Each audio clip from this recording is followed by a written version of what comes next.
কানাডার এক হিমশীতল রাতে একজন কোটিপতি তার বাড়ির সামনে একজন বৃদ্ধ লোককে দেখলেন। তিনি বৃদ্ধ লোককে জিজ্ঞেস করলেন যে এরকম ঠান্ডায় আপনি আছেন কিভাবে, আপনার তো উষ্ণ কাপড়ও নেই।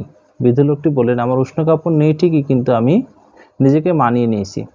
এবার কোটিপতি বললেন যে আপনি আমার জন্য একটু অপেক্ষা করতে পারবেন, আমি বাসা থেকে আপনার জন্য একটা উষ্ণ কাপড় নিয়ে আসি। বৃদ্ধ লোকটি বললেন, হ্যাঁ ঠিক আছে, পারবো। এবার কোটিপতি তার বাসায় গেলেন। যাওয়ার পর বিভিন্ন কাজে নিজেকে এতটাই ব্যস্ত করে ফেললেন যে বৃদ্ধ লোকটির কথা বেমালুম ভুলে গেলেন। সকালে ঘুম থেকে উঠে হঠাৎ তার লোকটির কথা মনে পড়ে। তিনি তড়িঘড়ি করে বাইরে গেলেন। বাইরে যেয়ে দেখলেন যে বৃদ্ধ লোকটি ঠান্ডায় জমে মারা গেছে।